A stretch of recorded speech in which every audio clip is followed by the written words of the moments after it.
the day before the college entrance examination. Shinji, the class beauty, was criticized by the homeroom teacher and incited the whole class to skip the exam to get revenge on the teacher.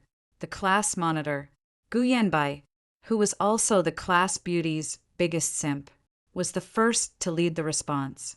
My dad is a leader in the education bureau. If so many of us skip the exam, they'll definitely arrange a makeup exam in the end. I desperately tried to stop them and stayed up all night calling the parents of every classmate to make sure they showed up at the exam hall on time the next day. But after the college entrance examination ended, the class beauty, whose grades were very poor, jumped off a building. After the class beauty's memorial service ended, my classmates lured me to a remote reservoir and pushed me into the water to drown. They said it was all my fault for snitching. Otherwise, if everyone had accompanied the class beauty in skipping the exam, she wouldn't have died. When I opened my eyes again, I had returned to the day before the college entrance examination, to the moment when the class beauty said she was going to skip the exam. This time, I'm not stopping them. I'd like to see what good will come of you all skipping the exam together. The moment the water rushed into my nasal passages, I could clearly hear the voices of those people on the shore. She deserves it, if it weren't for her tattling.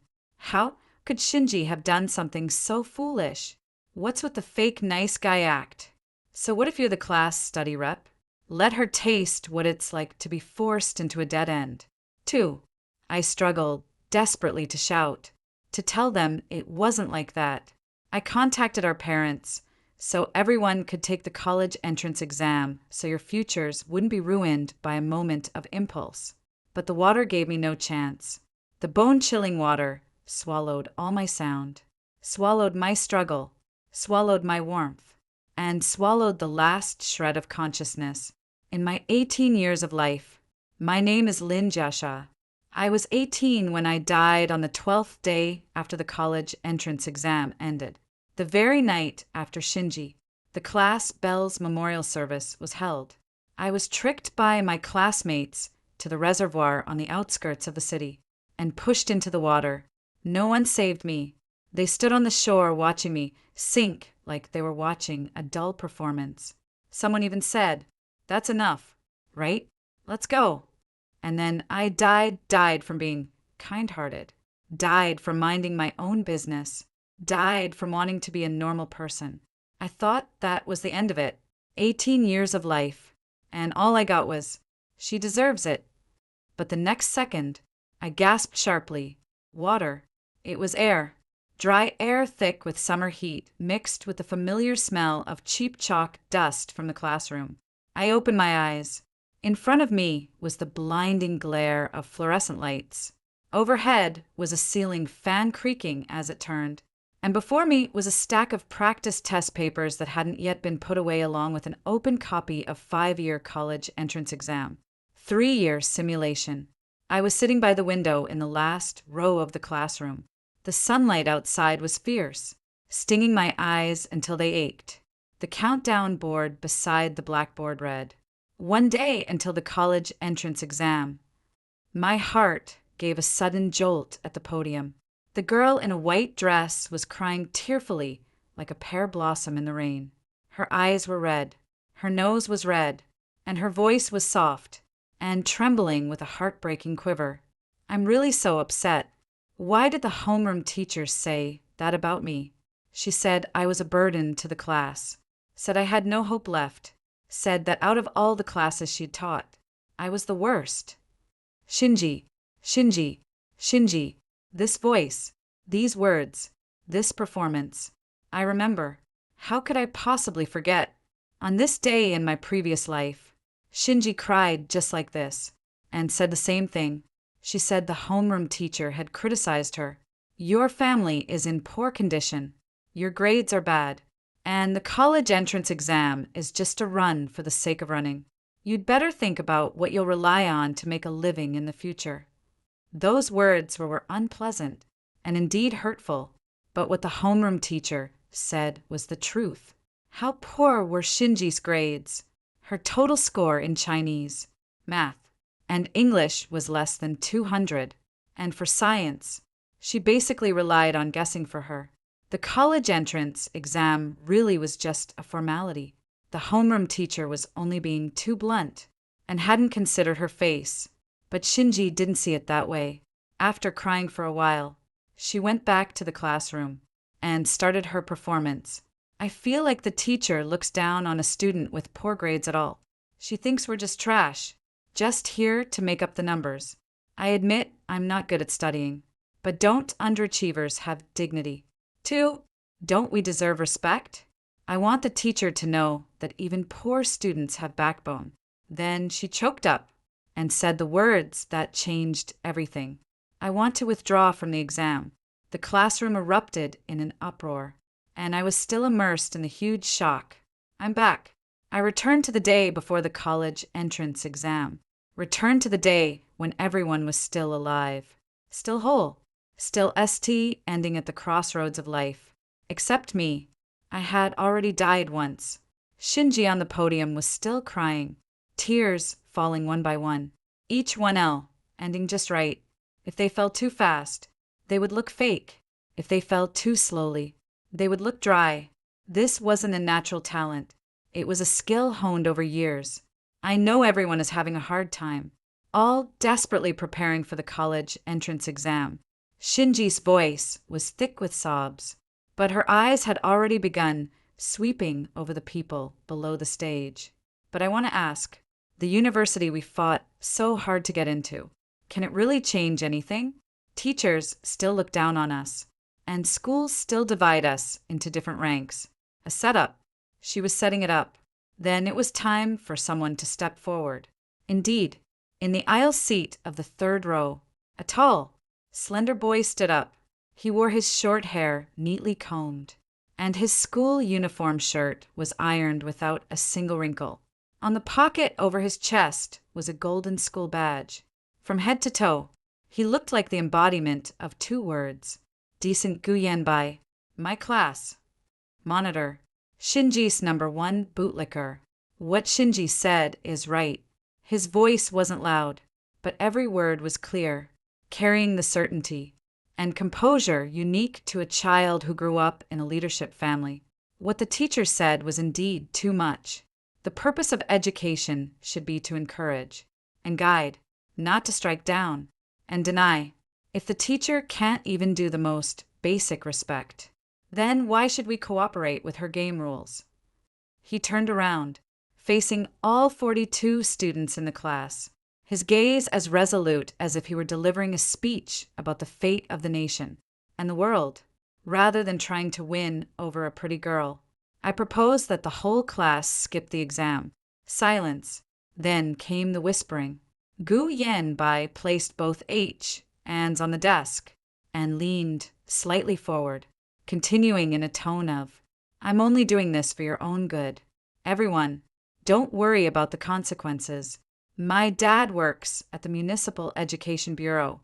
In a situation like this, where the whole class skips the exam, the higher-ups will definitely take it seriously. When a crowd is involved, no one will be punished. With so many people missing the exam, they can't possibly ignore it. And in the end, they'll definitely arrange a make-up exam. He spoke with such certainty, so confidently, and with such righteous conviction, as if his dad could really turn his H and to summon the clouds, and flip it back to bring down the rain. As if a national exam like the college entrance exam would really be rescheduled just because a few dozen students refused to take it. And besides, Gu Yanbai glanced at Shinji, his eyes full of nauseating concern and indulgence. Shinji's being bullied by the teacher like this, and we can't just and buy and do nothing. This time, skipping the exam isn't just for ourselves, but also to seek justice for her.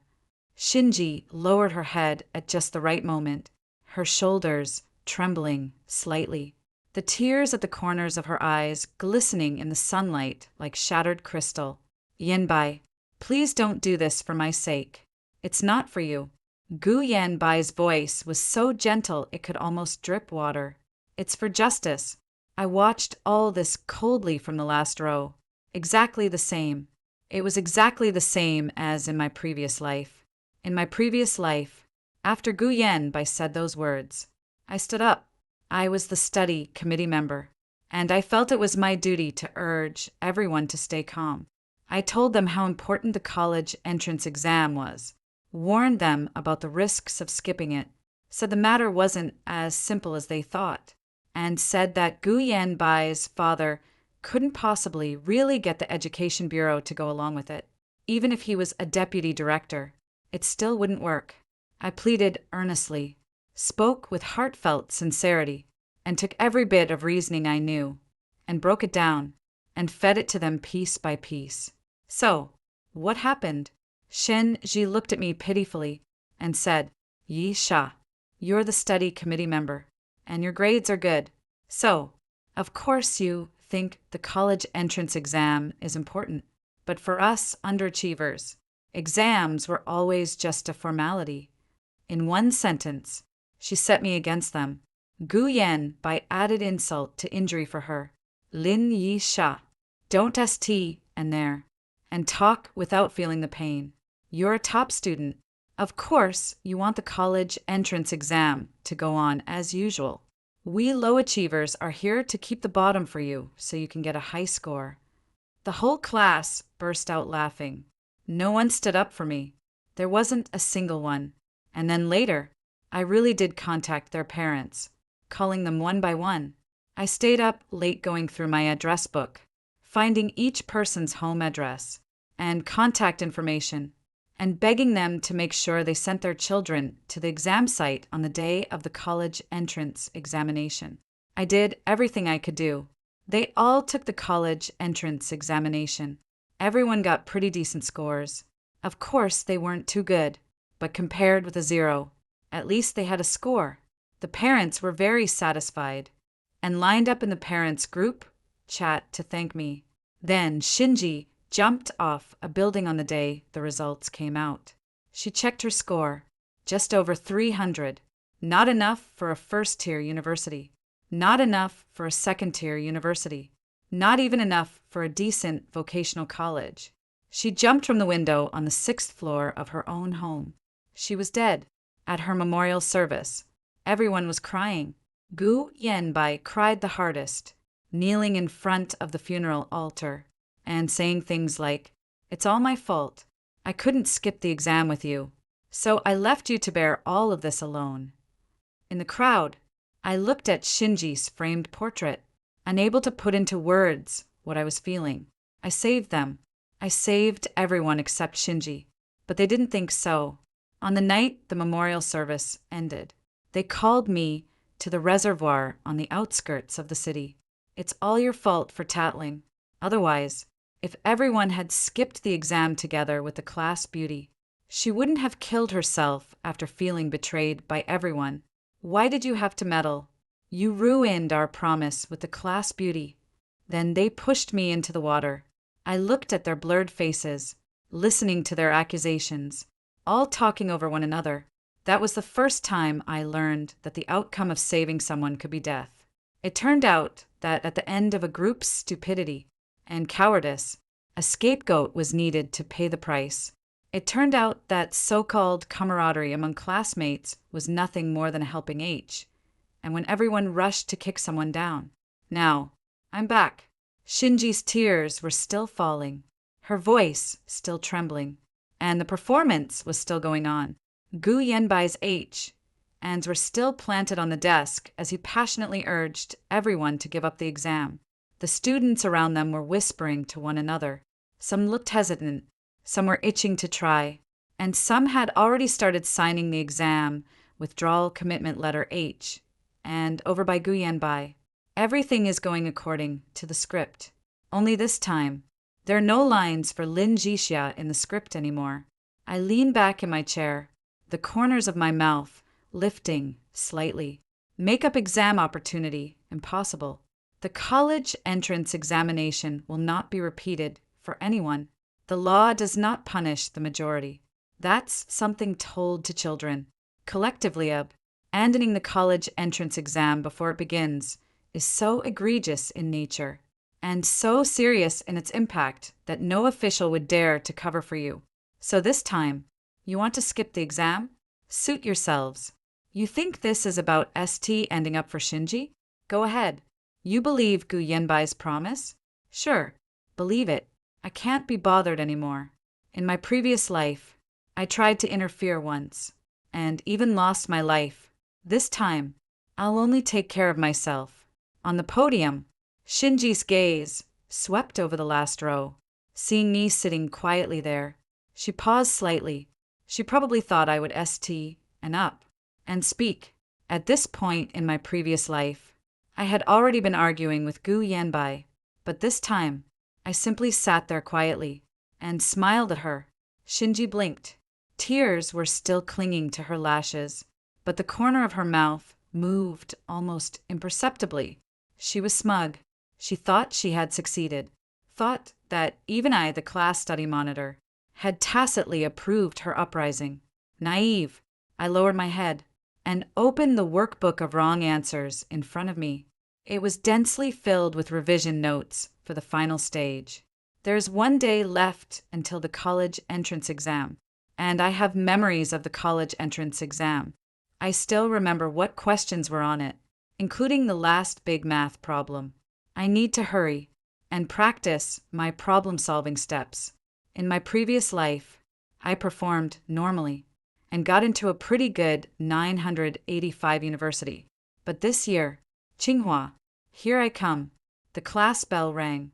Shinji's tears miraculously stopped. Her eyes were still red, her nose still pink. She looked like a gardenia beaten by rain. Cool and delicate, so pitiful it stirred one's heart. A few girls gathered around to comfort her, leaning on someone's shoulder. She was still speaking through tears. I'm fine, really. Thank you, everyone. But her eyes were no longer in a sad state. She was counting heads.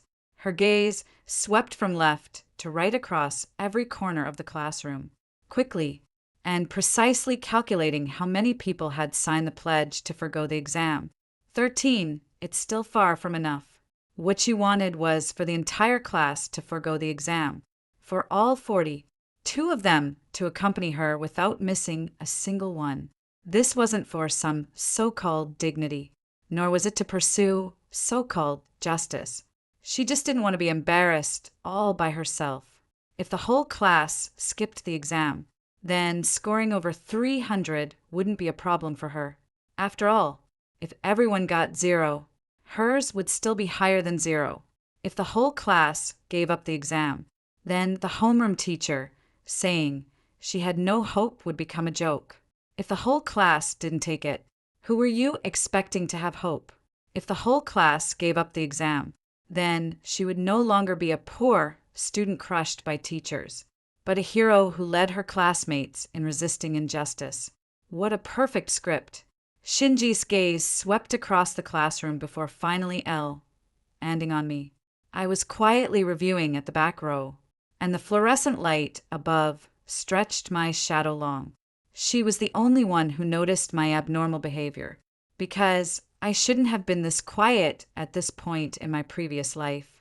I would already have been up on the podium, taking on the whole class in a war of words. I analyzed the pros and cons for them, laid out the facts and reasoned with them, and cited references and classics to prove just how absurd it was to skip the exam. Back then, I thought I was the clear-headed one. Now that I think about it, I was just the one who didn't know when to stop. Shinji pushed the girl beside her aside and walked toward me. The way she walked was beautiful. Her back straight and her steps light, the hem of her skirt swaying gently, like an egret skimming over the surface of the water. It was a carefully designed gait. When, and in front of what kind of person she should present what kind of posture. All of it had been meticulously planned. Now she walked toward me using the gentle and considerate good classmate mode. Jishia, she stopped beside my desk, her voice soft, a little hoarse. Why haven't you signed it? I put down the pen in my H and looked up at her. There were still tear stains clinging to her eyelashes, but her eyes were perfectly dry with not the slightest trace of moisture. This person's tear ducts must have an on-off switch. I don't want to forfeit the exam, I said. Shinji's expression froze for a moment, but only for a moment. She quickly put on an expression of, I underst. And you. And her voice grew even softer. Jishia, you're the class study rep, and your grades are so good. You're the teacher's favorite. Don't you think what she said about me was too much? St. entered move. First, close the distance. Then, use the teacher likes you best to imply that I'm on the opposite side from her. In plain English, that means you're the teacher's pet. So, of course, you won't St. and with us underachievers. What she said was indeed unpleasant. I admitted. A flicker of light flashed in Shinji's eyes. But then I went on. But are you sure you want to give up the college entrance exam because of this? I didn't give up. Yen Bai said there would be a makeup exam. Gu Yen Bai said his dad can handle it. You believe that? Yen Bai would never lie to me. Shinji's voice grew firm. So firm it sounded a little forced. She was emphasizing the trust between her and Gu Yen Bai so the people around would think they were bound together. If even the class monitor was on her side, what was there for anyone else to hesitate about? Then why don't you just go take it? I picked up my pen again, my tone calm. If you think there'll be a makeup exam, then go take it once. If you don't do well, wait for the makeup opportunity. Shinji froze for a moment. She clearly hadn't expected me to approach it from this angle. In her script, I was supposed to either support it or oppose it. There was no third option, but she bit her lip and squeezed out another tear. If everyone goes to take the exam, then what's the point of our decision to skip it? We're protesting the homeroom teacher's unfair treatment, not really saying we don't want to take the exam. By the end, her voice had once again taken on a crying tone, but her eyes were cold. She was scrutinizing me, judging which side I was really on. I am very clear about this in my heart. She didn't care at all about any protest or injustice. She just wanted an excuse not to take the exam, but she didn't want to be a deserter alone. So, she had to drag everyone else down with her. Jixia. She suddenly lowered her voice with a sincerity that only I could hear. You're the class study representative. If you don't take the exam, too, everyone will be more united. Just take it as helping me out. It had come moral coercion. You're the class study representative equals. You have a duty to go along with me. Just take it as helping me out equals if you don't help me. You're not giving me face. This tactic is way too old. What good does it do me if I don't take the exam? I looked at her, my gaze as calm as a dead still pond. A visible crack finally appeared in Shinji's expression. She hadn't expected me to ask such a direct question, and, for a moment, didn't know how to answer. If I take it, I can get into a top university. I went on. If I don't, at most I'll be waiting for a makeup exam that may never even happen. Shinji, help me figure it out. Why would I make that choice? Shinji's lips moved, and the tears in her eyes stopped flowing. Her reaction system started to stall. This line wasn't in the script. Jixia, why have you become so utilitarian? Her voice sounded a little weak. I've always been this utilitarian. I smiled. What, you think I got my grades by talent? Thanks to natural ability? The classmates around us began to notice the commotion. Some stopped writing, while others leaned in to listen. Shinji felt her authority being challenged. Her expression changed several times before settling into one of utter heartbreak. I see. She lowered her head, her voice soft, and carrying a wounded fragility. You don't want to ST and with people like us, do you? You think we're not worthy of ST ending beside you, don't you? She turned and took 2 steps away, then stopped, her shoulders trembling slightly. It's okay. I underst. And, after saying that, She lowered her head and walked out of the classroom. Whispers rose behind her. Why is Lin Jixia like that? The class beauty already begged her like that. So, what if she's the study committee member? Isn't it just because her grades are good? I turned a deaf ear to it and kept flipping through my wrong answer notebook. The real drama has only just begun. After the classroom had been quiet for a few minutes, Gu Yanbai's phone vibrated. He glanced down at it, and his expression immediately turned ugly. He sprang to his feet and strode over to me. Lin Jixia, what did you say to Shinji? His voice was kept very low, but every word carried anger. Do you know she cried and ran out? I know. I watched helplessly as she ran out, and I knew she wouldn't run far. The flower bed behind the teaching building, right opposite the classroom window, was the perfect spot. Once she crouched down there, everyone could see the hem of her skirt lifted by the wind, and her slightly trembling shoulders. Perfect composition, perfect lighting, a perfect crying scene. I don't know why she's crying, I said leisurely. I just said I don't want to skip the exam. If you don't want to skip the exam, then don't skip it. Why did you have to hurt her feelings? How did I hurt her feelings? You. Gu Yanbai opened his mouth, probably thinking of the contents of the private message Shinji had just sent, but then felt it wasn't appropriate to say it out loud. He changed his words and said, What do you mean by just go take the exam? Are you making fun of her for having poor grades? I was just saying to attend the exam normally. You knew very well that her grades were poor, and you still said that. Aren't you hitting her where it hurts? Gu Yanbai's voice grew louder and louder, and the classmates around them all turned to look. You're a top student, so of course you think exams don't matter. Have you ever considered the feelings of us people with poor grades? Here we go again. The feelings of people with poor grades had become a universal shield. As long as you brought it up, no one could refute it, question it, or raise any objection. Otherwise, you'd be looking down on poor students, and you'd be guilty of the arrogance of elitism. I suffered quite a bit from this kind of loss in my previous life. In this life, I'm not falling for that. Class monitor, I said, ST ending up and meeting his gaze. You say your dad can get us a makeup exam opportunity. Are you sure that's a done deal? Of course. Is there a document? An official red letter document. The kind issued by the Education Bureau? Gu Yanbai's expression stiffened. A verbal promise. My dad said it himself. Your dad is the deputy director of the Education Bureau.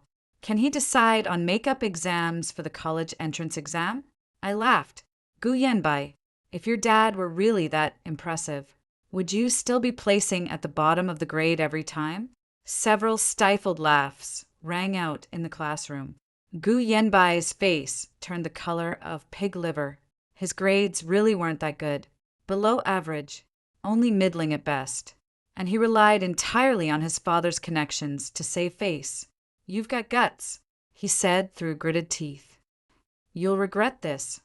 Perhaps. Gu Yanbai turned and left, heading to the back of the teaching building to pick up his class beauty. Those who had just signed the exam forfeiture commitment began quietly gathering together, lowering their voices to discuss something. I vaguely heard, Is Lin Jixia trying to report us? Should we kick her out of the group? If she dares to ruin things, we'll just, I chuckled inwardly, kick me out of the group. In my last life, you already kicked me out of the group. It was on the very night I decided to contact my parents in that large group chat of over 300 people. You discussed how to get revenge on me and how to teach me a lesson. In the end, the chosen method was to push me into the water. I closed my wrong answers notebook and looked at the sky outside the window. The sun was setting in the west, and the horizon was ablaze with red. Tomorrow was the college entrance examination. This time, I wouldn't be a fool anymore.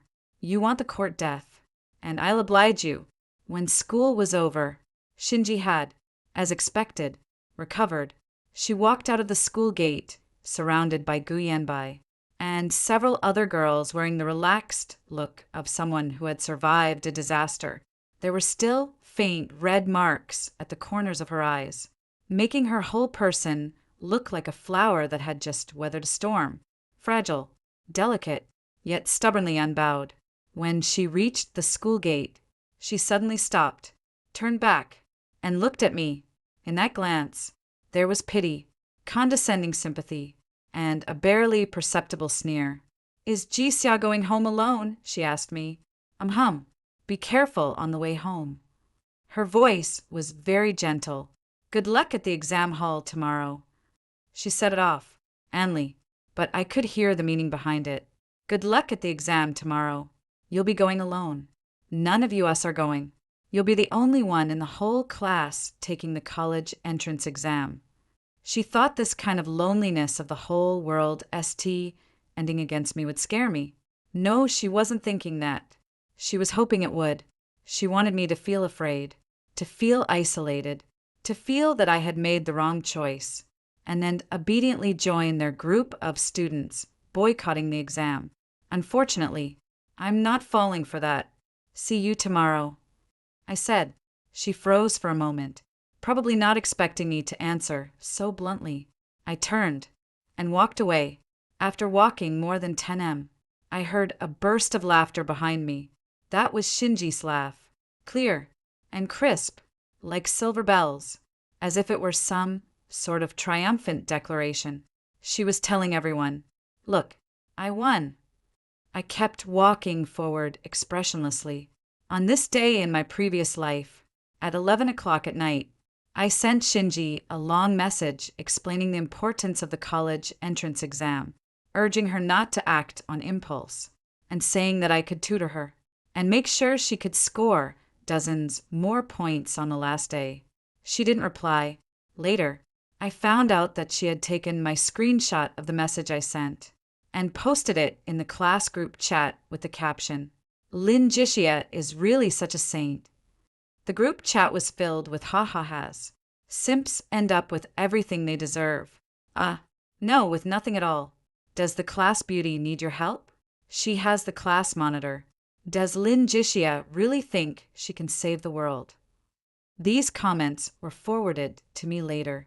Shinji sent them. She kept pretending to be my confidant right in front of me, while behind my back, she trampled my kindness into the mud.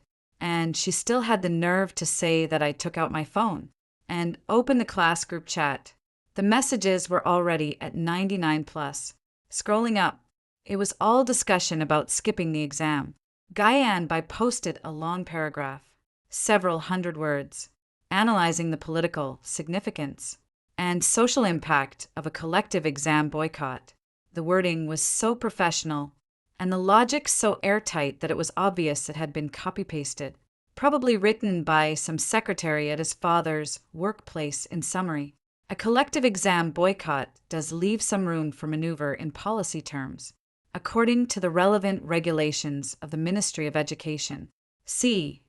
Candidates who are unable to take the college entrance examination due to force majeure may, at the discretion of local authorities, be arranged to retake it, although a collective exam boycott does not fall under force majeure in the strict sense, given the large number of people involved and the huge social impact. The education authorities will certainly take flexible measures to respond. In that one passage, words like may, at the discretion, and certainly kept appearing again and again, giving everyone hope while avoiding any substantive commitment. Guyanbai used this kind of talk to fool a group of 18-year-old students. And that was enough. The replies in the group were all the same. Class monitor is awesome.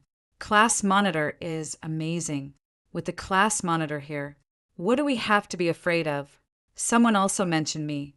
What if Lin Jixia doesn't join us in skipping the exam? If she goes to take the exam alone, will it affect us? Guyanbai replied, "No, she takes hers, and we do ours. Everyone has their own choice, and I respect hers." That was what he said, but the last sentence came with a smirking emoji. Translation: just you wait and see. She'll regret it. Shinji also chimed in. Jixia has always been very strong-minded. We should respect her decision. No matter what she chooses, she'll always be my best friend. Best friend? When you led the mockery of me in my previous life, why didn't you think of me as your best friend? I scrolled to the end of the chat log and saw Shinji send a crying emoji saying, I'm so moved. It's so good to have you all. Actually, I'm really upset, but thinking that everyone is here makes me feel like everything is worth it. Someone replied, Class beauty, don't be sad. Tomorrow we'll all skip the exam together and piss off the homeroom teacher. Someone replied, yeah. The more the homeroom teacher looks down on us, the more we should stick together. Someone else tagged Nguyenba. Class monitor, when exactly is the makeup exam? Nguyenba replied, about a week after the college entrance exam ends. My dad will arrange it. About a week after the college entrance exam ended. That was around the time Shinji jumped off the building. I didn't know why she jumped. Was it really because she felt deceived? Or was her performance so poor that she didn't know how to face the future? I don't want to know. I turned off my phone screen. When I got home, my mom was busy in the kitchen. She had simmered a pot of chicken soup, soaked some snow fungus, and cut up a plate of fruit. Seeing me come in, she hurriedly brought out a steaming bowl of soup from the kitchen. Her ends were rough from years of housework, her knuckles thick, and hangnails clinging to the edges of her nails. As she ate me the soup, I noticed a new burn mark in the palm of her and Mom has been simmering this all afternoon. Have more, so you'll have the energy for tomorrow's exam. She smiled and pushed the bowl of soup toward me. Thank you, Mom. I lowered my head and drank the soup, my throat tightening a little. In my previous life, my mom was the same. Every night, she would make soup for me, peel fruit for me, and place a warm glass of milk by my bedside. She said she didn't expect me to score too well, just to do my best. I ranked in the top 200 in the province.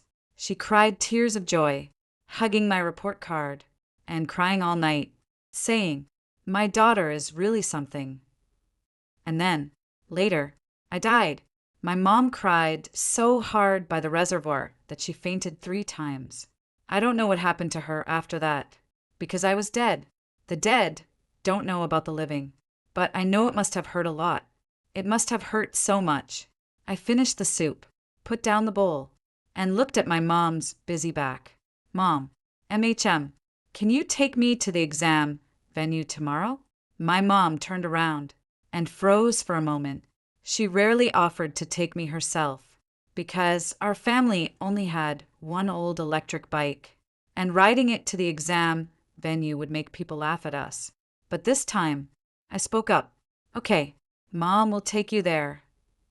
She smiled, the wrinkles at the corners of her eyes bunching together like a blooming chrysanthemum. Mom, I'll do really well on the exam. Mom knows. Very good. Mom believes you. I buried my face in the bowl and swallowed my tears along with the soup. June 7th, sunny. The sunlight was so good. It felt like the beginning of everything. I sat on the back seat of my mom's electric scooter carrying a school bag stuffed with stationery, weaving all the way through the congested streets. The entrance to the exam venue was packed shoulder to shoulder with even more parents coming to accompany their children than students taking the exam. Some held sunflowers, some wore red kippas, and some laid out blankets in the shade of the roadside trees, set up little foldable stools, and prepared to wait there for 2.5 hours. My mom found an empty spot and parked the electric bike, then took a bag out of the trunk. Mom packed you some chocolate and water. Don't drink too much water during the exam, so you won't need to go to the bathroom. Put the chocolate in your pocket and eat 1 piece after each subject. Got it, Mom. Don't be nervous. Mom will be waiting for you outside. I'm not nervous. I really wasn't nervous. What am I nervous about? I remember the Gaokao exam questions crystal clear. even the essay topic. I'm not nervous at all. The only thing I was worried about was, please don't let me run into those idiots again. Yet, fate seemed to love playing jokes on me. Just as I walked to the entrance of the exam venue, I saw a group of people. A group of people wearing white t-shirts. The t-shirts were printed with red words. Reject discrimination against poor students. Protest unfair education. Give me back my dignity. Shinji stood at the very front today. She wasn't wearing her school uniform. Instead, she wore an oversized white t-shirt with a denim miniskirt. Her hair was let down and draped over her shoulders, the ends slightly curled. She looked as fresh and breezy as a passing wind. A small white flower was pinned to her chest.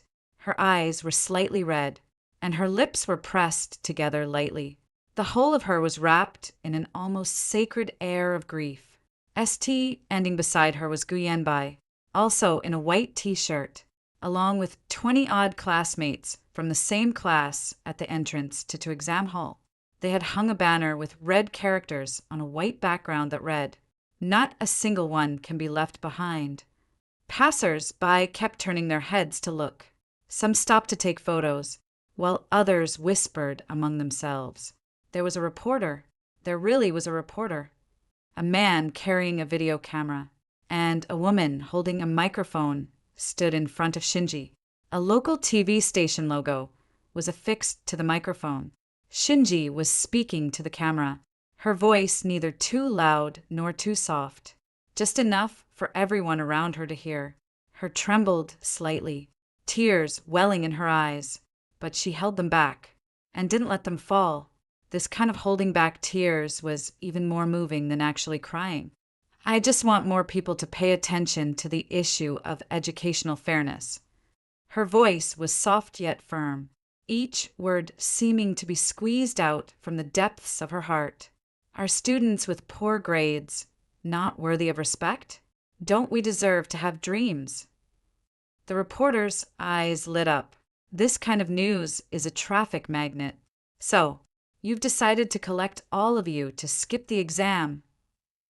Yes, Nguyenba took over, his voice steady and forceful.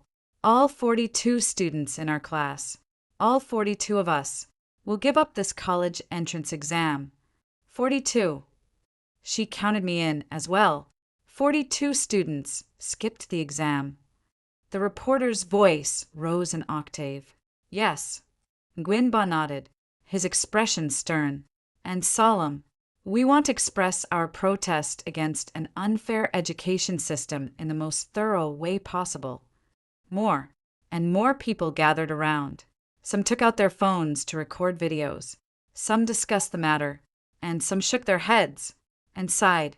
Shinji's gaze passed through the crowd and found me with perfect accuracy. She looked at me, a complicated expression flashing through her eyes. Was it sarcasm, pity, or some kind of smugness that said, "See, I won"? She gave me a slight smile, her lips moving as she silently mouthed the sentence. "You'll regret this." I read that sentence, just like yesterday. Then her gaze moved away from me, returned to the camera, and she continued her performance. I walked past her. Did she notice me, too? No, she knew all along where I was sitting. She just chose to ignore me. Shinji. I stopped and called her name. She turned around, still wearing that compassionate, pitying expression on her face. "What's wrong?" "Jishia. Wish you success," I said. She froze for a moment. Then a gentle smile appeared on her face. "Thank you, Jishia. I also wish you good luck on your exam." So hypocritical. It was nauseating. However, I said with a smile, looking at the white flower on her chest. "What day is it exactly today? You're all dressed like this. Someone who doesn't know better might think you're holding some kind of memorial service or something." Shinji's smile stiffened. The several classmates around us, wearing white t-shirts, exchanged glances. Gu Yenbai's expression darkened. "Lin Jishia, watch your mouth." Ignored him. I turned and walked into the exam hall.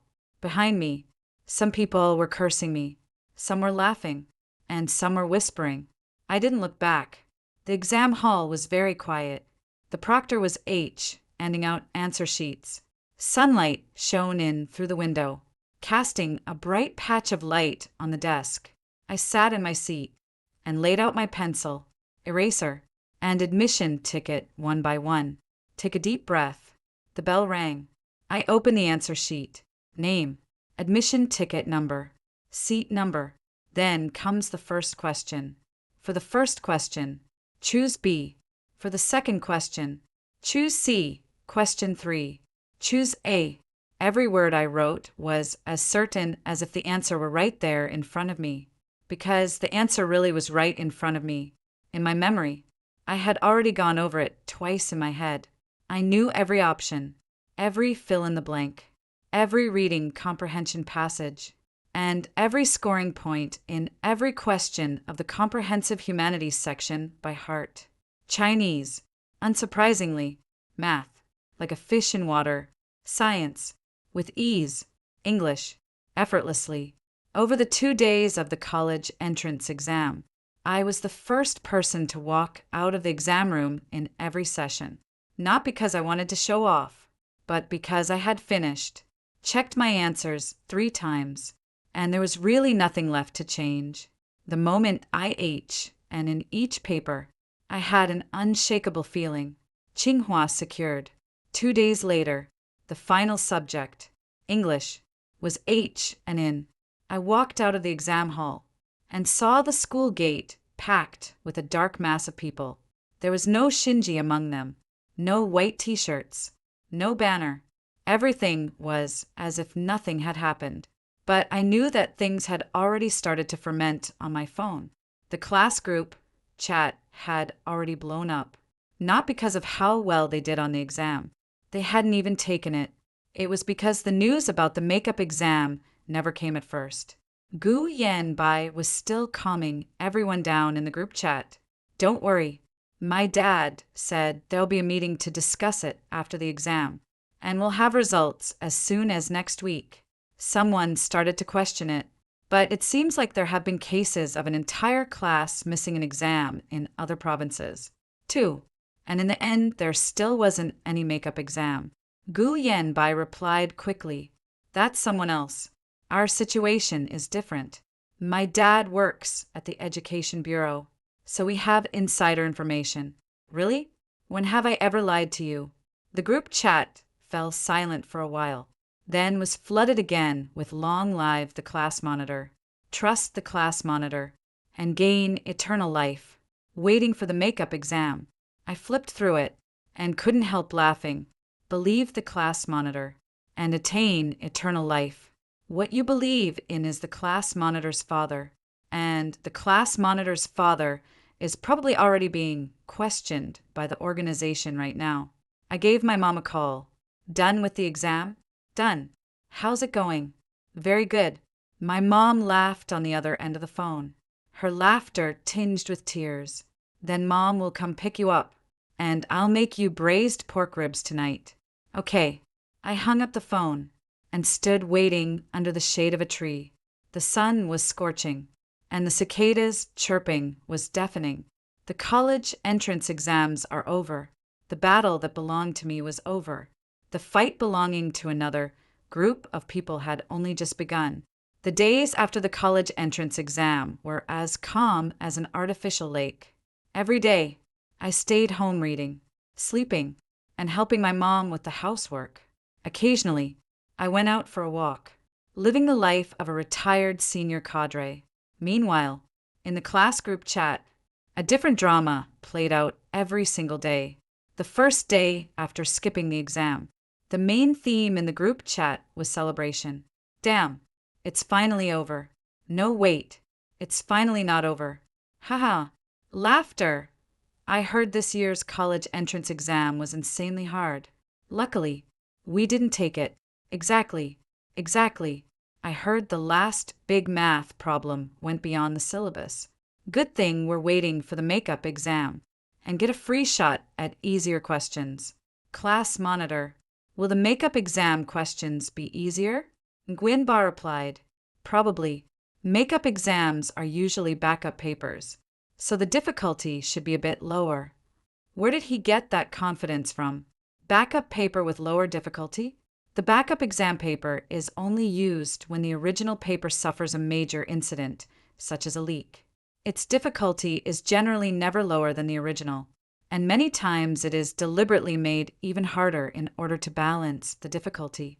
This guy is really good at talking nonsense.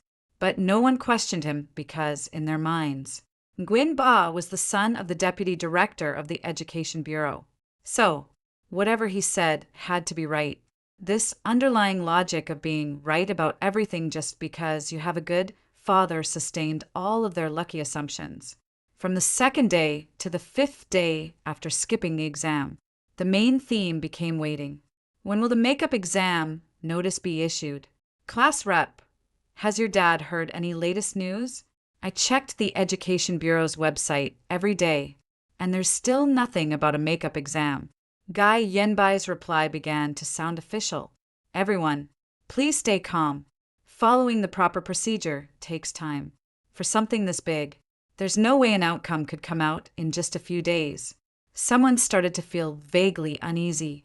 There really won't be a makeup exam, will there? Guy Yenbai immediately replied. Impossible. My dad said the higher-ups have already taken notice of this matter. He made the words the higher-ups bold and read, probably trying to create the impression that we're already in dialogue with the top officials. But in fact, what the real people above paid attention to was this matter. And what they were focusing on was a group of high school students incited to collectively skip the exam. And was someone behind it manipulating things? With the son of the deputy director of the Education Bureau involved? Was there any quid pro quo? Should this matter be reported citywide as a warning example? That's all later. On the sixth day after skipping the exam, the college entrance exam results were released. Not theirs. All the C&D dates in the province's scores were originally scheduled to be released on June 23rd. But before the results came out at the end of June, news about the group decision to skip the exam began to spread online. A media outlet released a video of Shinji being interviewed at the entrance to the exam venue with the headline, 42 students in one class at a certain middle school collectively skipped the exam to protest educational injustice. The accompanying image showed Shinji wearing a white t-shirt ST, ending in front of a banner with tears in her eyes.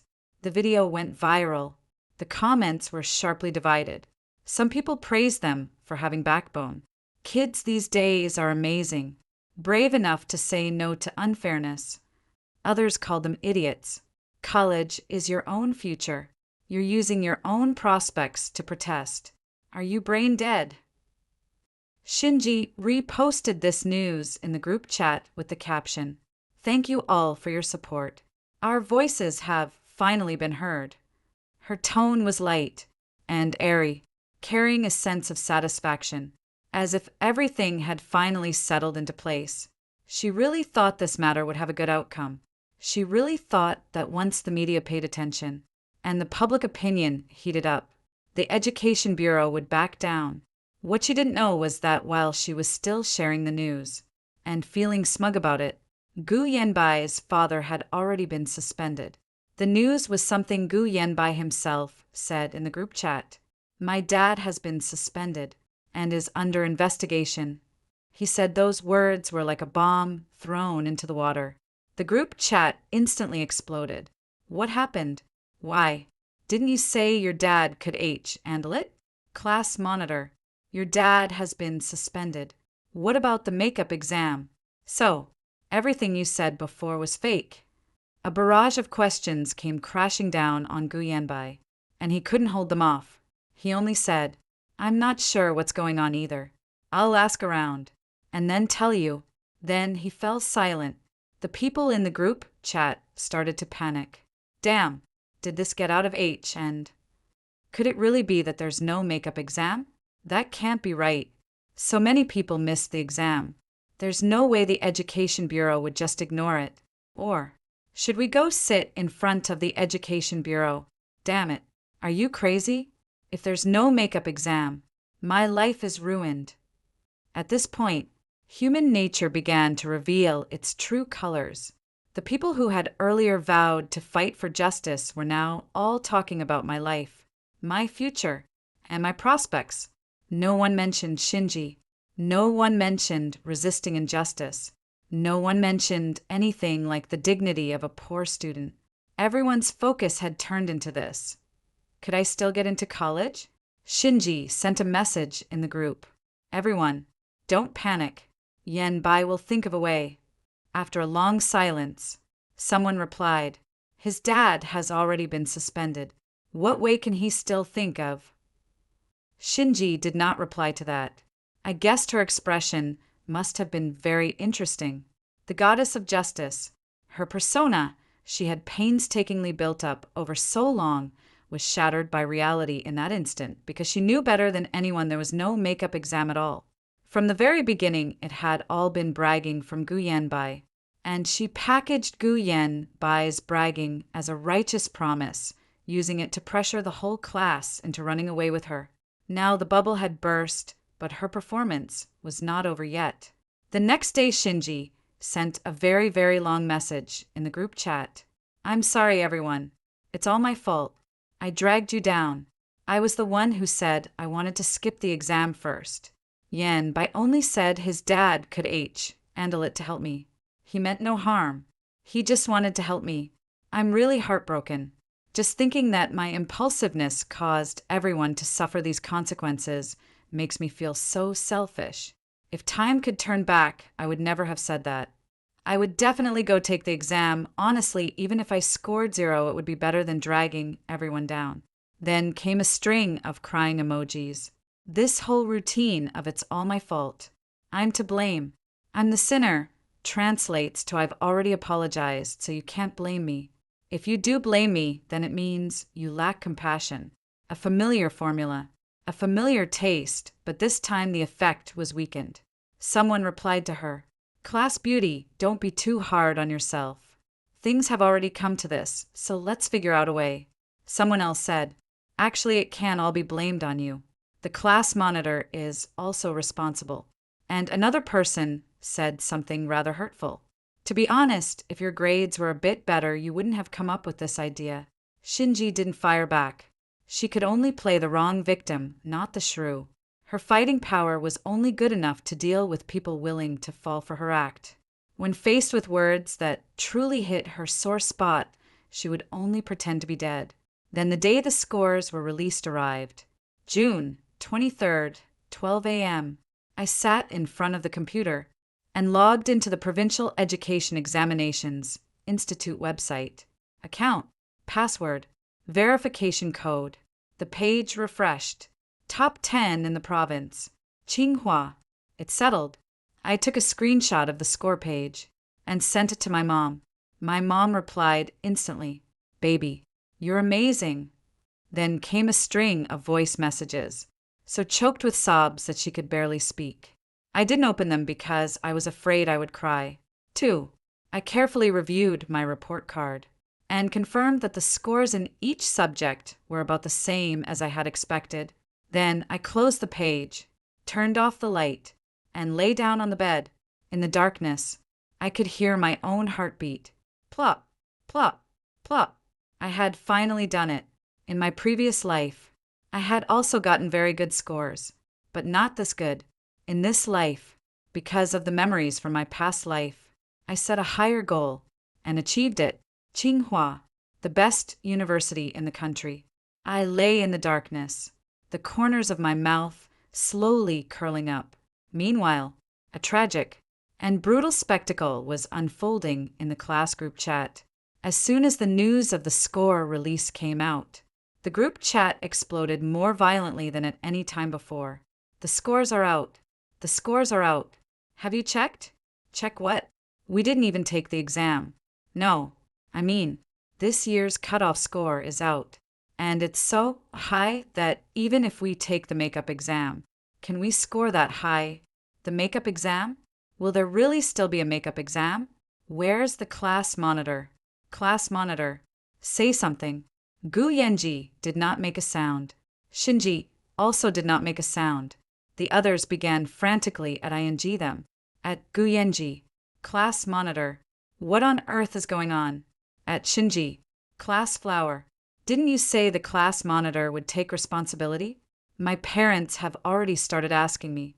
I said I'd wait for a makeup exam, but they said they've never heard of there being makeup exams for the college entrance exam. I checked. There hasn't been a single precedent for a college entrance exam makeup test nationwide in the past 10 years. It's over. It's over. It's over. We've been tricked. Someone posted a link in the group chat. It was a news report. The headline read, "Dozens of students at a certain middle school collectively skipped the exam." And the Education Bureau responded, "No makeup exam arrangements." I clicked on it and took a look. The report said that a relevant person in charge at the Provincial Education Examination Institute responded that the college entrance exam is a nationally unified exam, and there is no possibility of a makeup exam at the local level for individual C candidates who are unable to take the exam due to special circumstances. There is currently no relevant policy supporting a makeup exam. The report also mentioned that, in response to this mass no-show for the exam, the education authorities have already launched an investigation, and those involved in inciting students to skip the exam will be dealt with in accordance with the law and regulations. Inciting students to skip the exam dealt with in accordance with the law and regulations. This has already been stated very clearly. Shinji and Gu Yanbai may not have merely failed to get in. That's simply someone in the group forwarded this article with the caption, "So there was no makeup exam at all. We were lied to." At Gu Yanbai, explain yourself. Didn't your dad say he could handle it? At Gu Yanbai, why don't you come out and say something? Gu Yanbai finally showed up. His reply was only one sentence. "My dad is under investigation. I don't know anything." Then he left the group. He left the group. Not an explanation. Not an apology. Not a way to make amends. It was leaving the group chat. They ran off. The group chat fell silent in an instant. Then someone started crying. "Fuck your mother. Gu Yanbai. You tricked us onto this sinking ship, and then ran off on your own. So from start to finish, we were the ones dreaming. There was never any makeup exam at all. My dad said he's going to beat me to death. What do I do? It's over. Completely over. My life is ruined." Then came Shinji's message. Everyone calmed down a little. Things haven't reached the final step yet. Someone interrupted her. "Shut up. If you hadn't been sobbing and talking about skipping the exam, would we have ended up in this situation?" Shinji replied instantly, "I didn't force anyone. Everyone signed the commitment letter voluntarily." "What did you say back then?" "You said you wanted the teacher to know that poor students have backbone. You said that as long as the whole class stayed together, there was nothing to fear. And you even said you understood how people who didn't do well on the exam felt. You were just PONGS. Shinji didn't reply again. She probably hadn't expected that the people who had once been utterly obedient to her would be the first to rush up and bite her back after. Everything blew up. After all, these people were no different from Shinji in essence. Selfish, cowardly, and driven by self-interest and avoidance of harm. It was just that Shinji was the one holding the knife, while they were the ones being used as pawns. Now that the knife was broken and the gun had gone silent, everyone would have to pay the price for their choices. I watched the messages in the group chat scroll by one after another, each one more desperate than the last, each one more furious than the last. Some said they would sue Gu Yanbai for fraud. Some said they would go sit in at the Education Bureau. Some said they would repeat the year, but that would mean waiting another year, and their families might not be able to afford it. Someone also thought of me. Where is Lin Jiaxia? Didn't she go take the exam? What score did she get? Someone mentioned me and asked about my score. I replied with a number. The group fell silent for a long time. Top 10 in the province. Tsinghua. She's going to Tsinghua. No, we all skipped the exam. And she went to take it by herself. And in the end, she got into Tsinghua. What the hell? What does that even count as? Are we making way for her? These people are really good at adding drama to themselves. Me making way for you? Did I force you to skip the exam? Did I tell you to put up a banner at the entrance to the exam hall? Did I make you sign some damn pledge, or what? I sent back a message. I am a student who is taking the college entrance exam normally. My score was earned through my own efforts. Your decision to skip the exam has nothing to do with me. Then I turned off group notifications. I didn't want to look anymore.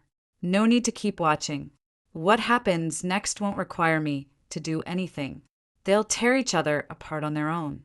As for me, all I need to do is wait quietly for Tsinghua's admission letter. More than 20 days was enough for a carefully woven lie to collapse completely. I didn't see the screenshots of Shinji and Gu Yen by tearing into each other in the group chat with my own eyes, but I heard about them, according to an old classmate who was still in the group. The scene was like the finale of a soap opera. After Gu Yenbai left the group, Shinji became the target of everyone's anger.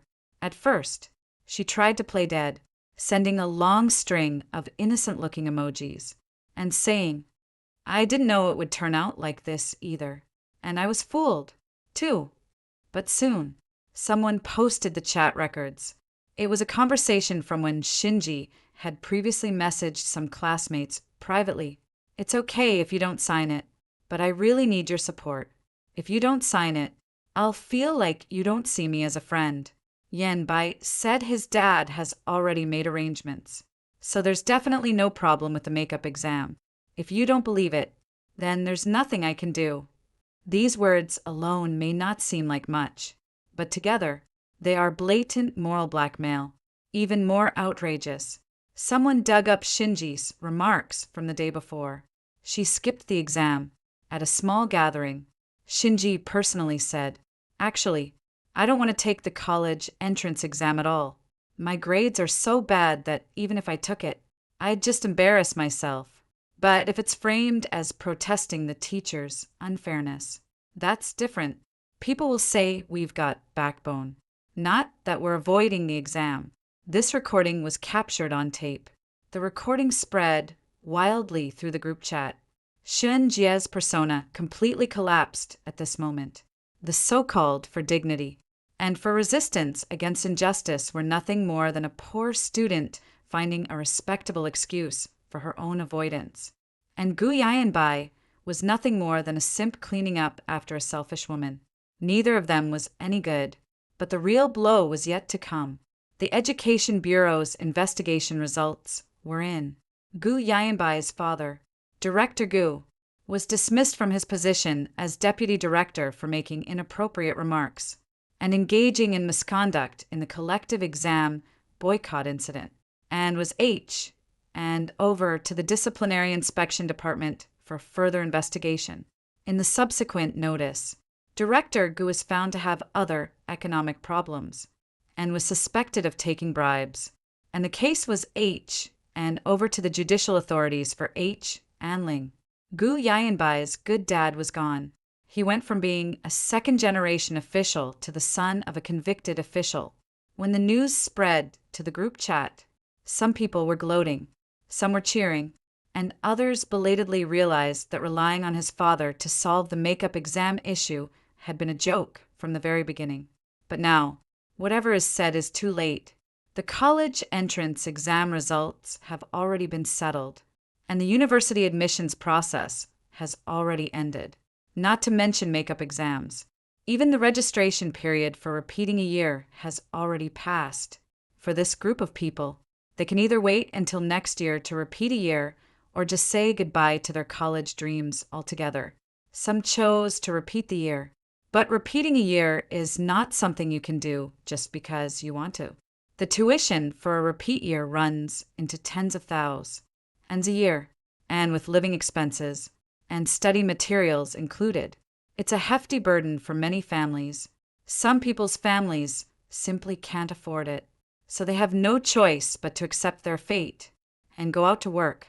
Some people's grades were poor to begin with, and even after repeating a year, they still wouldn't get into a good school. After weighing the options, they gave up as well. Some parents were so furious that they kicked their children straight out of the house, saying, "You've got backbone, haven't you? Go earn money with that backbone of yours." As for Shinji, her ending was even more miserable than I had expected. She didn't retake the exam, not because she didn't want to, but because she had no money. Everyone knew that Shinji's family was in poor shape. Her father worked on construction sites, and her mother was a cashier at a supermarket. The two of them barely made enough between them to cover the bare essentials. Her supposedly class beauty elegance was all built up through frugality and a bit of scheming. After the college entrance exam ended, her mother found out that she had skipped the exam and was so furious that she was hospitalized. Her father didn't hit her, but he never spoke to her again either. The atmosphere at home was as cold as an ice cellar. A week later, her mother was discharged from the hospital after discussing it with her father for a long time. They finally told her that the family couldn't afford the money for her to repeat a year. "Do as you see fit. Anyway, we can't control you anymore." Shinji cried in her room for an entire day. But so what? Tears solved nothing. In August, Shinji went to the south and got a job in an electronics factory, working on the assembly line as a laborer, 12 hours a day, rotating in 2 shifts, living in a communal dormitory with 10 people. Her once smooth long hair was stuffed into a dust cap. Her carefully maintained ends began to develop calluses, and her angelic face meant nothing on the assembly line. Someone posted photos of her in the factory to the group chat. She was wearing blue work overalls and a mask with deep, dark circles under her eyes. It was clear that she had lost a lot of weight and looked much more haggard. The reactions in the group were very interesting. Some people were gloating in the comments. "Isn't this our class beauty? How did she end up like this?" I remember she used to say she wanted to be a model in the future. How did she end up working in an electronics factory? TSK, TSK, TSK. Is this the price of justice? Some people also made snide remarks. Sigh. Actually, she's pretty pitiful, too. What's there to pity? If she's pitiful, who pities us? We were fooled by her and didn't even get to go to college. Exactly.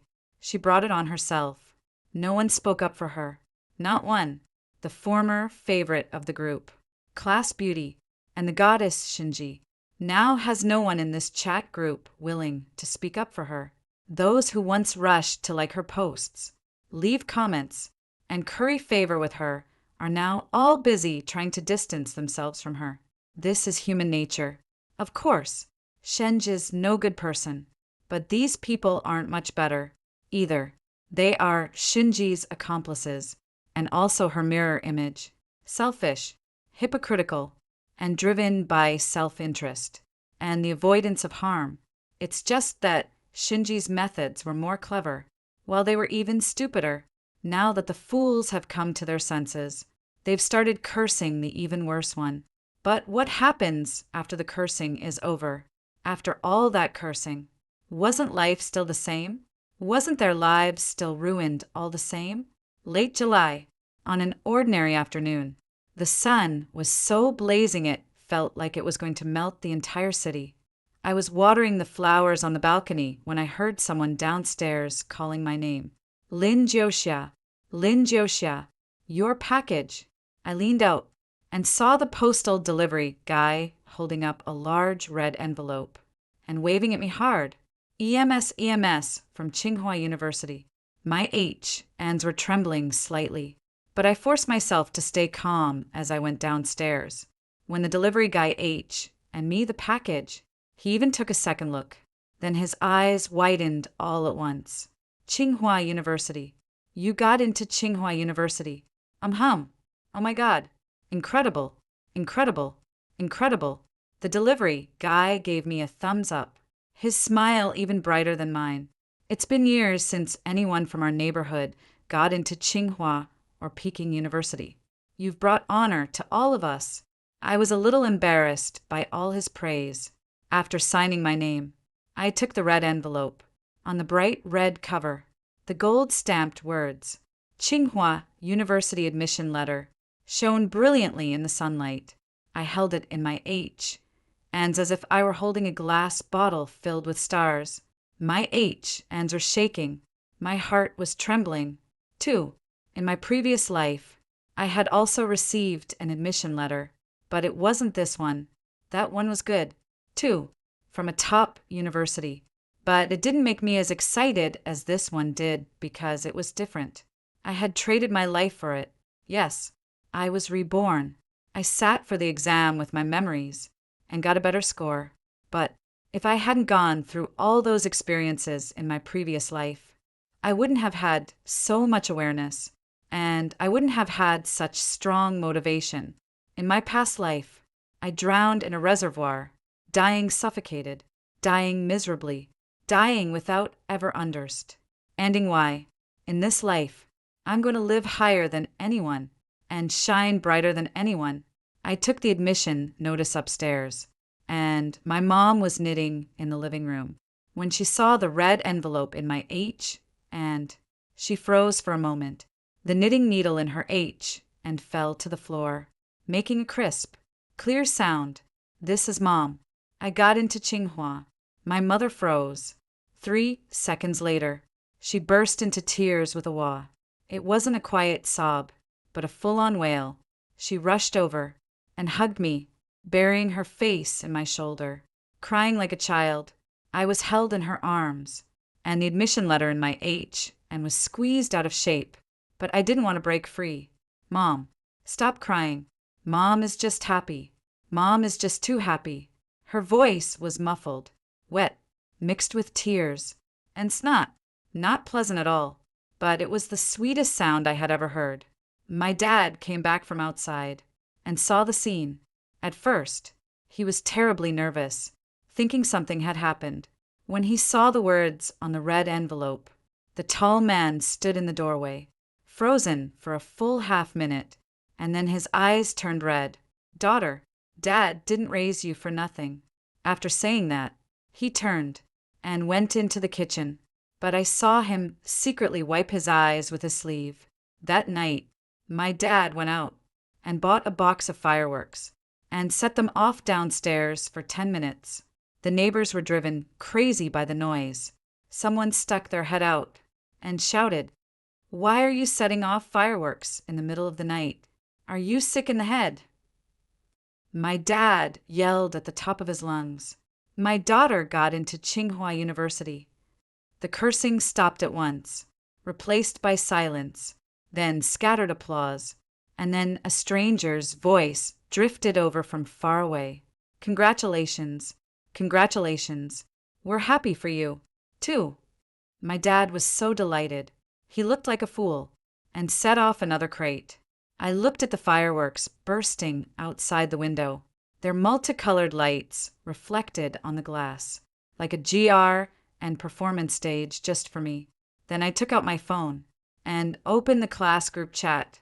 The group chat had fallen silent for a long time, ever since the scores came out. Everyone had been listless. I tossed the photo of my Tsinghua admission letter into the group chat, a white envelope, a red school emblem, and gold embossed lettering. The caption was just one word, "Here." There was silence for about 10 seconds. Then it blew up. Holy, holy, holy Tsinghua. Lin Jiuxia. You got into Tsinghua. Oh my God. So, the one in the top 10 in the province is her. Lin Jiuxia. You're amazing. Hidden in the envious tone was a hint of sourness.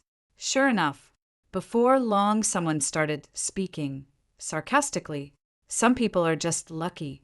If we hadn't skipped the exam, would she have been able to pick up such a huge bargain? Exactly. The top 10 spots in the province are fixed. With us, her competitors, out of the way. Of course, it's easier for her to get in. Sigh. We're just making clothes for someone else. Looking at these comments, I almost laughed out loud. Picking up the leftovers, competitors, making clothes for someone else. Are your grades really that important? The highest scoring, one among you, probably only gets a little over 400 on the mock exams, right? With that score, you can't even reach the first tier university cutoff. Do you have some misunderstanding about the term competitor? Your existence can't affect anyone's ranking at all. The only contribution you've made is reducing the statewide applicant pool by a few dozen this year. That's all. But I don't plan to explain. Arguing with these people would only lower my worth. I merely posted the photo, and my goal had already been achieved. To let them see that while everyone was paying the price for their own choices, one person not only remained unaffected, but was instead going farther and higher. This contrast was more cutting than any mocking remark. Sure enough, Shinji surfaced. She sent a message from the factory dormitory. Jisha, congratulations. 3 words followed by a smiling emoji. Then she added, I'm really happy for you. You've always worked very hard, and this is what you deserve. This passage looks incredibly sincere, but I can tell that every word is dripping with blood. You've always worked so hard. The subtext is I didn't work hard, so I deserve it. You deserve it. The subtext is I don't deserve it. Shinji's performance had never stopped. Even when she was exhausted to the point of half dead on the production line, she still had to maintain the personas of being magnanimous, gentle, and sincere. Here, she was afraid others would think she was jealous of me. She was afraid others would think she was petty. She was afraid her image would completely collapse. But what she didn't know was that in everyone's eyes, her image had already completely collapsed. From the moment the recording was exposed, she was no longer the so-called class beauty or goddess. She is nothing but a polished egoist, a PUA expert who manipulates others with tears and schemes, now that she's sending messages like this. Sincere blessing. All it does is make people feel sick. Sure enough, someone replied to her, Shinji, stop pretending. If you were really happy for her, you wouldn't have pulled that skip the exam stunt. Shinji immediately replied, I really just didn't want the teacher to look down on us. I wasn't targeting anyone. Come on, you don't want the teacher to look down on you, so you dragged the whole class down with you. That's selfish. I really didn't. All right, enough. Stop acting. Drama queen. Shinji didn't reply again. I didn't know whether she was truly speechless or crying on the other end of the screen. But either way, I didn't care. None of my business. But the show wasn't over yet. Just when I thought everything was about to come to an end, a bombshell suddenly dropped in the group. Gu Yenbai's friend, or more accurately, his former friend, posted a screenshot of a chat log. It was a private chat between Gu Yenbai and another classmate dated 3 days before the college entrance exam. In that private chat, Gu Yenbai said, Actually, I'm not sure whether there's a makeup exam either. My dad said that. In principle, there are no makeup exams for the college entrance exam, but I think you can't be too absolute about this. Otherwise, no one will play with me. Oh my God, there was so much information in that one sentence. Actually, I'm not sure whether there's a makeup exam either. You don't even know, and yet you dared to guarantee it. My dad said that. In principle, there is no makeup exam for the college entrance examination. Even his own dad said there wasn't one, and he still wanted to package it as if there was. Otherwise, no one would play with me. So he knew all along that he was lying. As soon as this exchange was posted, the entire group exploded. Gu Yenbai, you knew there was no makeup exam, and you still lied to us. You did that on purpose, didn't you? You just want us to play along with Shinji, right? You're willing to use all of us as tools just to win her favor. Gu Yenbai had already left the group, but these messages were forwarded to his DMs. It was said that his phone was blown up with calls and messages, and in the end he had no choice but to turn it off. But since he dared to do it, he should dare to take responsibility. The news spread throughout the entire grade within an hour, and even reached the parents' group chat. Some parents called the police directly. This was no joke. A group of senior high school students were incited to skip the exam, and the impact would affect the rest of their lives. After the police intervened and investigated, they summoned several of the main participants. Gu Yanbai was placed under administrative detention for inciting others to give up the national examination with serious circumstances.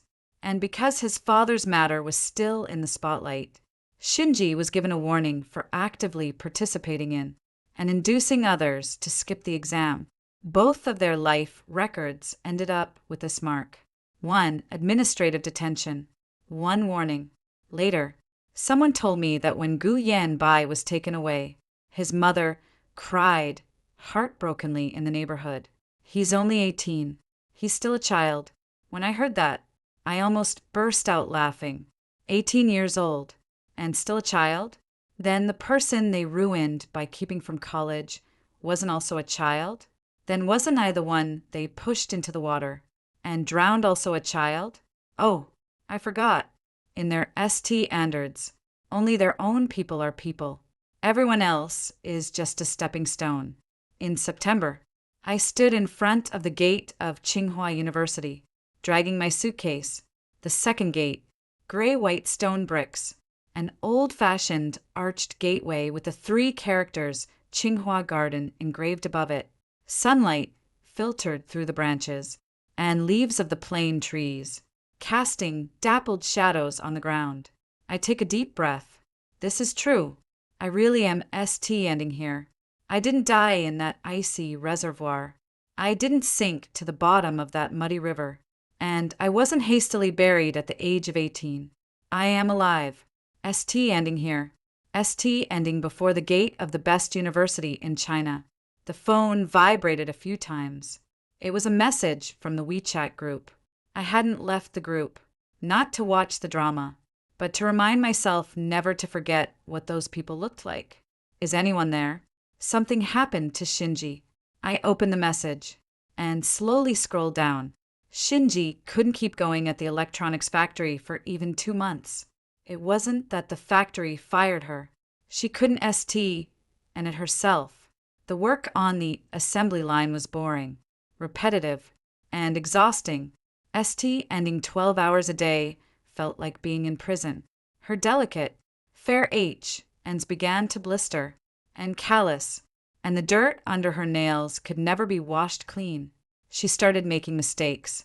On one batch of phone screens, the film was applied crookedly, causing the entire batch of products to be scrapped. The team leader cursed at her in front of everyone in the workshop. What are you using your eyes for? You can't even apply a screen protector properly. What else can you do? Shinji cried. She thought the team leader would, like her classmates before, feel sorry for her, comfort her, and speak up for her. But the team leader only said coldly, "What are you crying for? Can tears be eaten? Get back to work. And don't block the people behind you." This was society, not school. No one bought her act. No one thought she looked beautiful when she cried. No one would and her tissues, pat her on the shoulder, and say, "It's okay, you've already tried your best." When she was in tears, all anyone would think was, "This new girl is such a pain." Shinji was unconvinced and went to the supervisor to file a complaint, saying the team leader was managing the team harshly and had a terrible attitude. The supervisor glanced at her and asked, "How long have you been here?" 2 months. Your probation period isn't even over yet, and you're already complaining about the team leader. Shinji was stunned. 3 days later, she was fired. The reason was not adapting to the work environment. After leaving the electronics factory, Shinji cried in her rented room for a whole day. She sent messages to her former classmates, wanting someone to confide in. "I'm really so sad. Why is everyone targeting me?" No one replied. She sent another. "I didn't do it on purpose.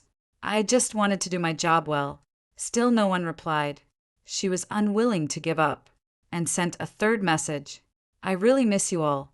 I really want to go back to high school. Finally, someone replied. It was the girl who had been closest to her back then, named Xiao Xiaomian. Xiao Xiaomian replied, Shinji, can you stop pretending? Shinji, what do you mean? Xiao Xiaomian, you look exactly like you did back then when you were crying in the classroom. So pitiful. After you finished crying, someone would st and up for you. Someone would think of a way for you. Someone would take the blame for you. But Shinji, this isn't school anymore. There's no fool like Gu Yanbai here for you to use as a pawn. Wake up. Then, Xiao Xiaomian deleted Shinji. Shinji stared at her phone screen, looking at the words. The other party is no longer your friend. And froze for a long time. She couldn't understand. And why a friend who had once been so obedient to her would suddenly become so heartless. There were many other things she couldn't understand. And she couldn't understand. And that those people were kind to her because she was useful to them. Her good looks could satisfy their vanity, and her status as the class beauty could make them feel close to a goddess. Once she lost her value, who would still even glance at her? Shinji lay in her rented room for 3 days not eating or drinking until she had become gaunt beyond recognition. On the 4th day, her mother called and said that the family really couldn't make ends meet anymore, and asked her to send some money home. Shinji opened her mouth, wanting to say, I've been fired. But she didn't say it out loud because she knew it would be useless even if she did. Her mother would only say, Then, what are we supposed to do? Your dad's back is acting up again, and he can't work. The family is waiting for money. After hanging up, Shinji looked at herself in the mirror. Her hair was dry and yellowish, her face sallow, with dark circles under her eyes, and chapped lips. Was this still the class beauty admired by every boy in the school? Was this still the girl who could st and at the podium cry a little and make the whole class skip the exam with her? She suddenly found it absurd. It was very sad. She also very much wanted to die, but she didn't have the courage to die, so she could only keep on living. A month later, she went to work at a milk tea shop, earning 3,000 yuan a month with meals included, but no accommodation. She rented a partitioned room, 10 square meters in size, with no windows, and barely enough space to turn around. Next door lived a man in his 30s who stayed up gaming until 3 o'clock in the morning every night, with the clatter of his keyboard ringing incessantly. Below was a snack street, and the smell of cooking oil seeped in through the cracks in the window, leaving her clothes permanently smelling of barbecue. One night, Shinji lay in bed and suddenly thought of me. She wondered what Lin Jixia was doing now, taking a walk in Qinghua Garden, reading in the library, discussing problems with a group of equally outstanding people. She didn't know, but she knew it had to be better than her. 10,000 times better. Gu Yanbai's ending was even more tragic than Shinji's. It's not that his life was especially poor. Rather, the sense of falling from his pedestal was just too great. Gu Yanbai had been the kind of other people's child since he was young. His father was a leader. His mother was a civil servant.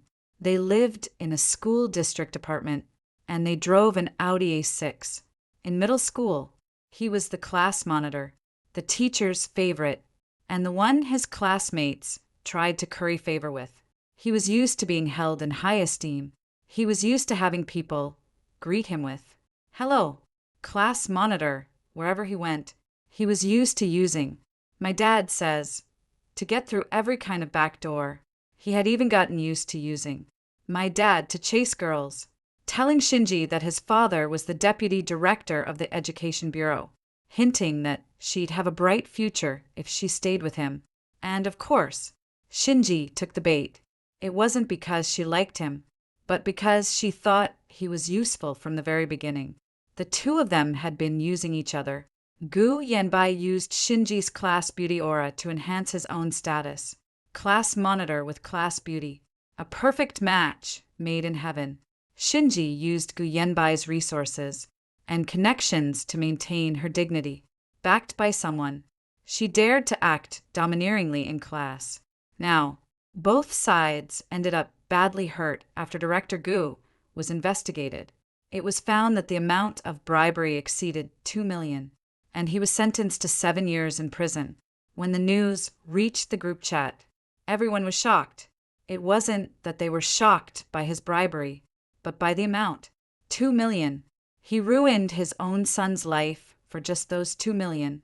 Because of the shock, Gu Yanbai's mother suffered a mental breakdown and was sent to a sanatorium. The Gu family's house was sealed off. The car was auctioned off, and the bank deposits were frozen in one night. Gu Yanbai went from a wealthy second-generation heir to a debt-ridden second generation, the kind burdened with crushing debt after he was released from administrative detention. He had nowhere to go, and could only stay at a relative's home. At first, the relatives were willing to take him in, but later they found that this kid was lazy, idle, and always aiming too high while being incapable of doing anything. So, they started to despise him. Your dad's already been locked up, so why are you still putting on airs like some young master? If you could actually do some work, I wouldn't mind adding one more pair of chopsticks, but with your attitude, I can't afford to support you. Go find a job. Stop staying at home. Gu Yanbai went to look for a job. After all, he had graduated from high school, though he hadn't taken the Gaokao.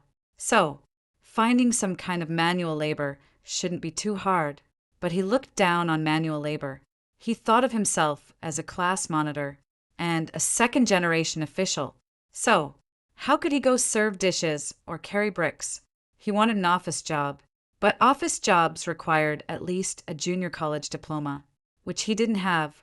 He hadn't taken the college entrance examination, and he barely managed to get even a high school diploma because of the skipped exam incident. The school almost didn't issue him one. He submitted more than 30 resumes, but not a single company wanted him. In the end, Gu Yanbai could only, through introductions from relatives, go to a construction site to carry bricks. Yes, carry bricks. Literally carrying bricks. Gu Yanbai, once the class monitor, once the young master, is now carrying bricks at a construction site. He worked from 6 o'clock in the morning until 6 o'clock in the evening every day, earning 120 yuan a day, with lunch included. His white dress shirt had long since been thrown away, and no one knew where it had gone.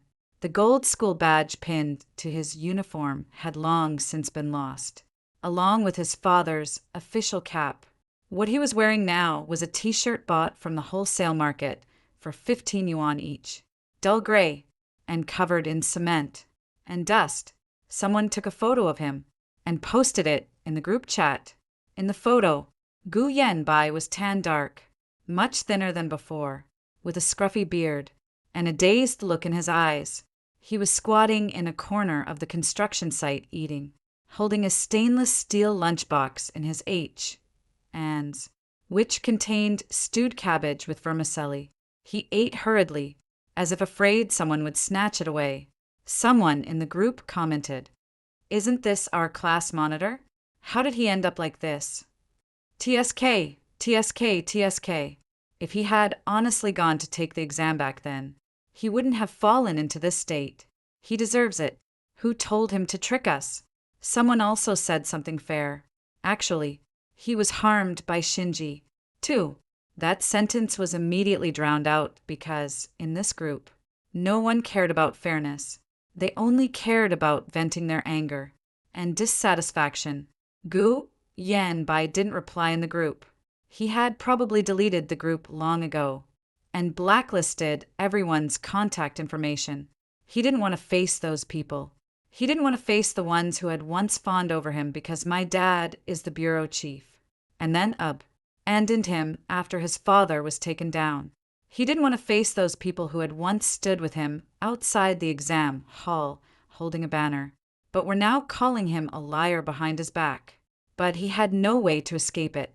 Every day he was carrying bricks at the construction site, surrounded by strangers. No one knew him, and no one knew who he had once been. This was the only moment he could catch his breath. But by night, when I returned to that 10-square-meter rental room and lay down on the hard wooden bed, closing my eyes, my mind was full of the past, the classroom, my classmates, Shinji, the commitment letter to skip the exam, the reporters at the entrance to the exam hall, the day his father was taken away. Then there was one sentence looping over and over. Are you absolutely sure your dad can handle it? Not sure. He had been uncertain from the very beginning. He just wanted to please Shinji. He just wanted to show off in front of Shinji. He just wanted to maintain the image in class that the class monitor can handle anything. He thought he was lucky, and maybe he really could get away with it. He didn't expect things to blow up this badly. Even more unexpected was that his dad would be investigated. What I least expected was that his father really did have financial problems. Everything, all of it, was like a row of dominoes. Once he toppled the first tile, the rest followed beyond his control. As for the other classmates, although their fates were not as miserable as Shinji's and Guyenbai's, they were hardly any better. Of the more than 30 students in the class who had given up the college entrance exam, 21 chose to repeat the year. The days of repeating the year were 10 times harder than senior year of high school. Not because the academic pressure was great, but because the psychological pressure was immense. In the retake class, they were the odd ones out. Other repeat students have at least taken the college entrance exam and know where they fell short. What about them? They didn't even take the college entrance exam. When others ask, "How many points did you score last year?" they can only stammer and change the subject. The teachers in the repeat class also knew their background. Once, the homeroom teacher said at a class meeting without naming anyone, "I know that some students skipped the exam last year. I won't judge your choice, but I hope this year you can learn your lesson and not make the same mistake again." These words sounded very official, but to those 21 people, every sentence felt like a knife. What was even worse was that their parents mocked them with cold sarcasm every day. "I told you long ago not to make a scene, but you just wouldn't listen. Now look at this. You've wasted an extra year and spent tens of thousands and more. Was it worth it?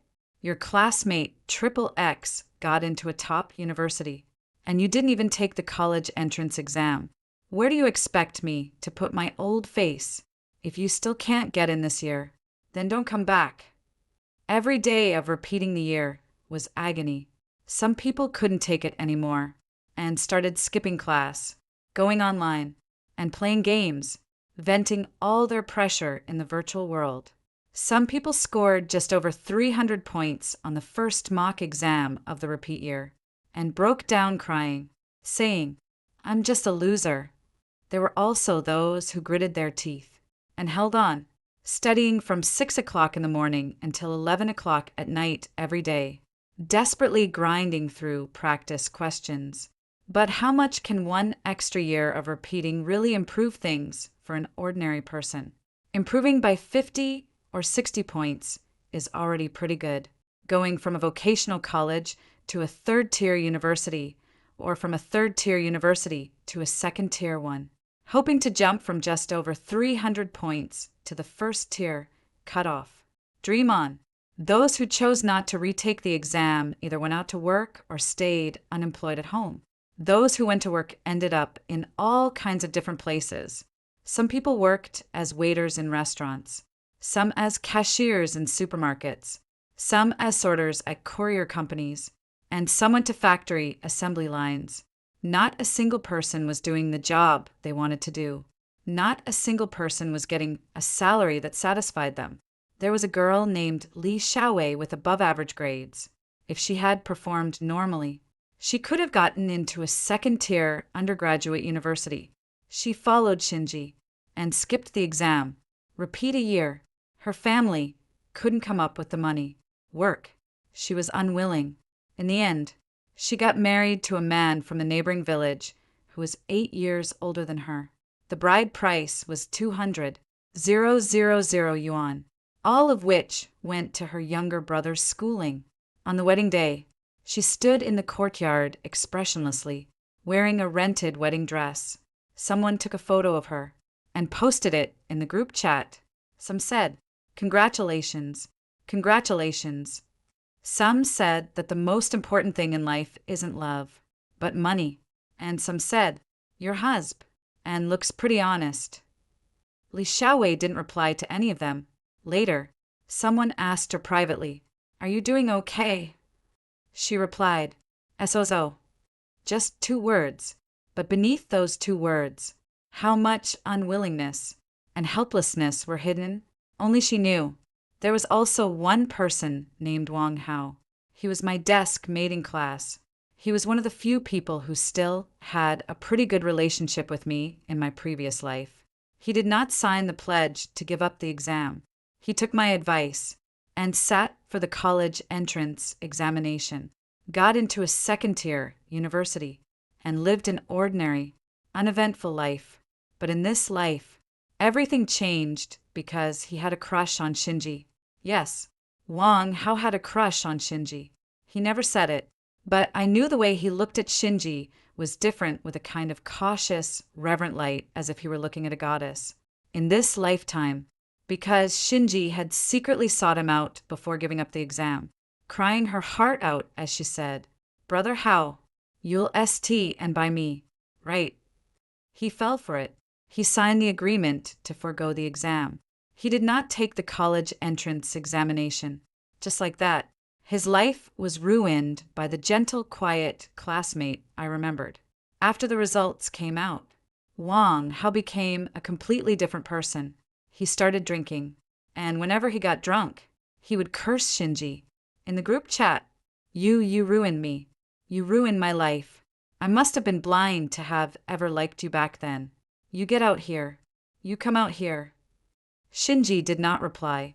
No one else in the group replied either. They probably thought Wang Hao had gone crazy. Maybe he really had gone mad. Later, I heard from someone that Wang Hao had gone to another city and never came back, nor did he contact anyone. I don't know where he is now, what he's doing, or whether he's doing well. But I know for sure that he must not be doing well, because an 18-year-old boy with a decent future ahead of him had been tricked by a girl's tears into giving up the college entrance exam. And not everyone could bear a blow like that. Epilogue. One day, the group chat, which had been silent for a long time, suddenly came alive. Someone was organizing an accountability campaign. "We're going to sue Shinji and Gu Yanbai. They're the ones who caused us to have no school to attend. That's right. Make them compensate us for our losses. I'm already looking for a lawyer. Anyone want to join me? The college entrance exam is coming soon again." I hope their story can help those who come after stay determined. No one is worth risking your future for. After hearing the story above, what are your thoughts? Feel free to share your opinions in the comments section. Looking forward to hearing from you. If you like this story, don't forget to like it, share it, and subscribe to my channel. See you next time.